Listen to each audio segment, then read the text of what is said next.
"You remember the brazen bull of Phalaris, right?"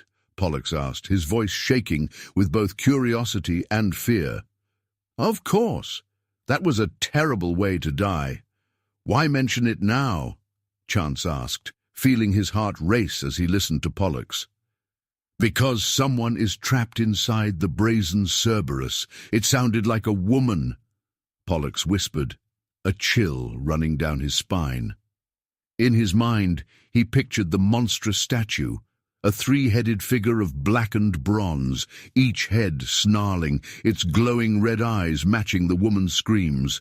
Its bodies were twisted and strong, claws gripping the iron bars of its ribcage, a terrifying prison for whoever was inside. The idea of someone trapped in that nightmare made the air feel even colder. "I think there's a link between the Brazen Cerberus and the Baphomet statue at the church. Both are old symbols of powerful beings from the demon realm. Their presence here points to a dark plan, maybe a ritual connected to hell itself." "Ah, the Hound of Hades. Who would do something so cruel?" Chance said, both curious and horrified as he moved toward the end of the tunnel. "I think something from the demon realm is involved. Cerberus guards the underworld in myths, and this statue might be guarding or linked to something important, just as the Baphomet statue at the church is. Their connection suggests a bigger plan or power at work, probably tied to the demon realm," Pollux said, his mind racing with the possibilities. "Find out what's going on and let me know," Chance said, touching the cold, rough wall as he got ready to go deeper into the unknown. "What do you see?" Pollux asked, feeling both curious and impatient. "Just a wall. Wait, there's a pressure plate here," Chance said, surprised and suddenly more alert. "Okay, so what's behind it?" Pollux asked, his heart beating faster. "It's a laundry room.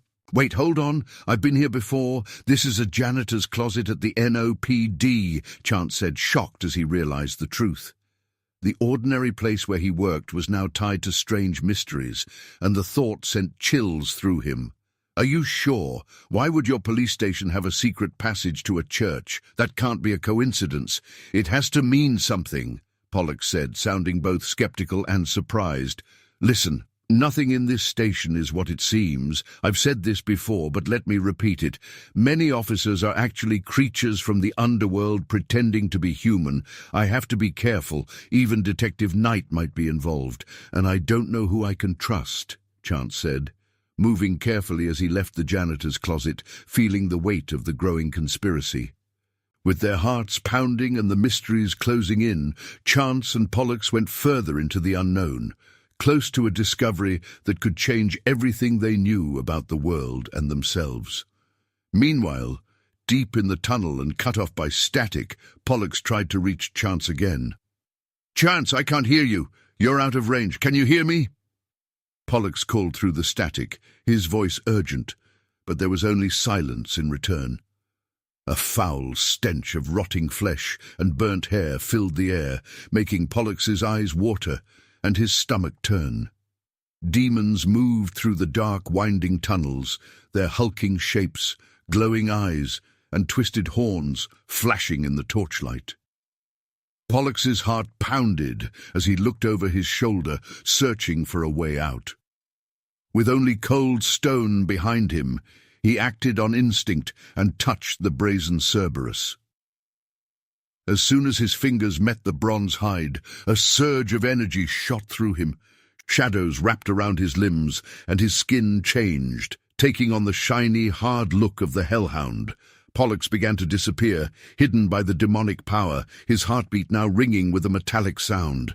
The ghouls came closer, holding burning torches and laughing with cruel delight. They shouted insults and taunts at the woman trapped in the hellhound's belly, their voices echoing through the cavern. "This will be just like the Salem witch trials, my dear. We know, because we thrived on the fear back then," one ghoul cackled, tossing more firewood beneath the torturer's device, the flames flickering ominously. "What do you want from me?" The woman's voice trembled, yet held a fierce defiance that lit a spark of hope in Pollux's heart. "You know what we want. That ring, the one that used to be on the Ghoul King's finger, belongs to us. Tell us how you got it, the second ghoul demanded, his voice low and threatening. The torchlight showed his pale, scarred face and the cold look in his dark eyes. He tapped his claws on the iron bars, every movement showing his impatience and cruelty. I didn't steal anything. I found it. The young woman stood tall, fists clenched at her sides. Her eyes were bright with determination, even as the flames crept closer. Sweat made her dark hair stick to her forehead, and though fear showed at the edges, she did not back down. Lies! We know you had help. Name your accomplice or face the consequences, the first ghoul growled, his guttural voice echoing off the damp stone and carrying a chilling promise of torment. His lips curled back to reveal rows of jagged, yellowed teeth, and his breath misted in the frigid air, smelling faintly of grave earth and decay. He stepped forward, the chains on his belt rattling ominously as if eager for their next victim. I can't wait to taste the witch. I heard witch's meat is tender, the second ghoul sneered, his forked tongue flicking over his lips. He grinned, showing his sharp bones, then struck flint to steel and lit the kindling under the device. The flames jumped up, sending shadows across the walls and filling the room with the smell of burning hair and flesh. Unable to watch the woman suffer any longer, Pollux made up his mind, his heart pounding. Using his magical disguise, he slipped out of the shadows and gathered his courage. Suddenly, he lunged forward and slammed the two ghouls' heads against the iron device. The crack of bone on metal echoed through the tunnels, shaking the stones and sending dust and embers flying. As the ghouls fell unconscious, Pollux opened the device door, the metal screeching. Fueled by fear and adrenaline, he pulled the young woman out. Her eyes were wide with shock and gratitude, her breath quick and shallow. Pollux wasn't finished. He grabbed the ghouls and threw them into their own device, then broke the handle to trap them inside. For a moment, only the sound of dying flames and the woman's ragged breaths filled the air. Who are you? And why did they have you imprisoned?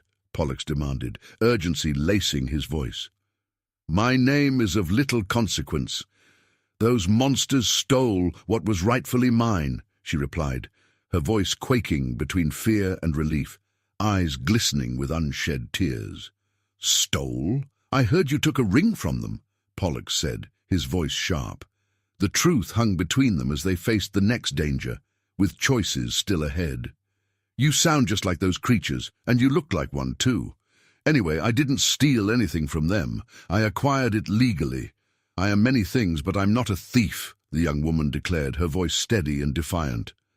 Pollux narrowed his eyes as he walked toward the exit, thinking quickly. I'm not one of those creatures. My name is Pollux, and I'm human. Nice to meet you. Now tell me how you got the ring and why they call you a witch, he said, trying to stay calm while secretly trying to contact Chance. Fine, I'm Aurora, she said, exasperation mixing with pride in her tone. Hold that thought. We are being followed. Reveal yourself. I know you've been watching me since I made it to the Cerberus. Come out, Pollux yelled, defensive, shielding Aurora. No one's there. Are you sure someone is following us? Aurora asked Pollux. I'm more than positive. As we speak, our stalking friend's presence has just disappeared. Let's move, said Pollux, leading the way through the tunnel beneath the city. What type of accident were you involved in that turned you into a walking serpent? Aurora probed. Demons did this to me. Why did those ghouls call you a witch? Pollux asked. They call me a witch because I come from a long line of witches. It's not as exciting as it sounds. Once I opened a portal to the demon realm, which was a reckless move. There I met a ghoul. On a whim I tried some love spells, and to my surprise one worked. The ghoul, enchanted by me, gave me a ring to make my powers stronger, Aurora said, her voice heavy with the memory. Pollux's curiosity sparked further. What happened after that? Everything turned to chaos after I got the ring. I became a target right away. As soon as I put it on, it alerted the very creatures I was trying to avoid. They wouldn't stop chasing me. I used every spell I knew, but I got too tired. That's when the ghouls caught me, took the sapphire ring, and threw me into the Brazen Cerberus. Without my powers, I was helpless in the underworld, Aurora said, her voice steady as she walked through the tunnel. While Pollux and Aurora made their way through the darkness, Chance tried to blend in inside the station's break room. He stayed away from the tunnels, but danger still surrounded him.